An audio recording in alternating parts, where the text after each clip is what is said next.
Hey, what up, Grind Time Nation? Welcome back to another episode here inside Grind Time TV. I am Coach Alex Maroko, pronounced just like the country, spelled absolutely nothing like it. Don't get it twisted, get it right. Now look, I understand that where you are right now in your basketball game, you might be semi-satisfied with, you might be okay with, but no matter where you're at right now, you want more, right? You want to be better. You want to kill it more on the court. You want to be recruited by bigger, better schools. You want bigger name coaches calling you. You want to see your name maybe talked about on forums, in the local prep recruiting forums. Maybe you want to see your name, maybe talked about on YouTube or videos or whatever. And you want to earn your coach's respect. There's all these kinds of things that I know you want. But I also know that you want the flash, you want the attention. You want to compete in things like, like dunk contests maybe. And that's exactly why all of my programs, they work on both. They get you all the stuff you need to improve your game really quickly on the basketball court in those specific areas. That's what I do. I'm, in my opinion, the best skills coach around, and that's what I do. But at the same time, my programs are also designed to get you the other part of it, to also work on the style part, the flash, the attention, competing and possibly winning in dunk contests. Those things are also talked about, and we work on both because I know that's what you want. So that brings me to today's success story, today's Explosion Academy success story. Same one I promised yesterday. It comes from Jaber Mohamed. He's from Canada. He's a current college prospect, just finished up his grade 11 season. And Jaber is a recent graduate of the Explosion Academy. I believe he graduated last summer. But during his time in the Explosion Academy, Jaber saw some incredible transformations in his explosiveness, in his basketball explosiveness. And even before he graduated, he actually sent me an email that was pretty impressive that I want to share with you today. You're going to really like this one. Now, I do want you to note that in this message he wrote to me, a lot of it he actually typed up in all caps. So I'm going to have to assume, Jaber, you were like really excited when you wrote this. So I'm going to try and do my best to make sure that nothing is lost in translation when I read this right now. So here we go. Jaber writes, Alex frickin' Maroko. And he put 2 exclamation points after that. Holy my man, if you were anywhere near me right now, I would give you the biggest hug, no homo at all, LOL in parentheses. Of course, you gotta have that in there.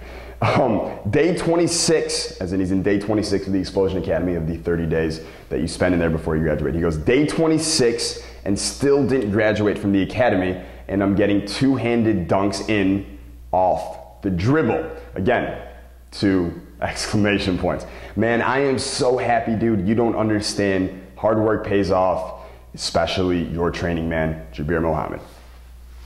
That, my friend Jaber, is super grind time, man. I'm really proud of your progress. Obviously, we've kept in touch the last couple of years on Facebook and Twitter, and I've been able to see your improvements and the achievements that you've made, and I'm super proud of you, man. You stay at this rate, you stay grind time. College basketball is not that far away for you. In actuality, it's quite close. Now, for all of us, there are 3 things that we can really learn from Jaber, okay? So let's go over these right now. Number 1, Jaber invested in his game based on what he needed. A lot of guys out there are like Black Friday, Thanksgiving shoppers, just pulling stuff off the online basketball racks or whatever, just buying everything they can and then not using any of it simply because they wanted to buy stuff or whatever. Don't do that. Don't be that guy. That's not Jaber. That's not grind time. See, he knew exactly what he needed in his game. He did a real honest assessment of himself, figured out what he needed. He knew a little bit more explosiveness, in this case, a lot more explosiveness, was going to be a key point in his continuing improvement, his continuing success in his basketball career. So he invested in his game, which all real players do along their journey, based on what he needed, not just because he wanted to buy a bunch of crap. Number 2, he had complete faith in himself. Now, I talk about it all the time. If you're going to succeed at the level that you want with your basketball goals and your basketball dreams, because I know if you're a grind time player, part of Grind Time Nation, your goals and your dreams are crazy, right? They have to be crazy. If you're, if you got cut from the team like I did, or if you're really far away from college basketball or getting a pro contract or something like that, then you gotta have complete faith in yourself that you're going to achieve it. Because as you most likely know, as I learned a lot during my career, there are going to be a lot of people who have no faith in you. So all those naysayers out there, to balance them all out and to kind of knock them out of the way, you have to overcome them with your complete faith in yourself, in your goals, and in your dreams. Number 3, Jaber took action. Let me ask you a question. How many players out there do you know who you thought weren't necessarily better than you, more athletic or taller or stronger, or really just didn't deserve any more basketball success than you? You guys maybe were even, you maybe thought they were a little bit worse, but those guys were the ones who got the notoriety or the attention or the college scholarships, the starting spot or whatever it is, instead of you. I can't tell you how many times I've seen players who are sitting on the bench and are pissed off that there's another guy who's starting instead of them, and I ask them, well, what have you been doing after practice? What kind of individual skill training have you been doing? And they'll look at me like, what do you mean after practice? I go home after practice. And I'm like, dude, there you go. That's it. Look, if you're not taking action, if you're not making the decisions and the choices every single day to get yourself better, then you don't deserve to be in that starting spot, It's that guy who's most likely staying after practice or goes home and dribbles in his basement or does extra push-ups at night and stretches or foam rolls and works on his soft tissue. Whatever it is, he's making the choices and decisions to push himself to reach his basketball goals and his dreams every single day.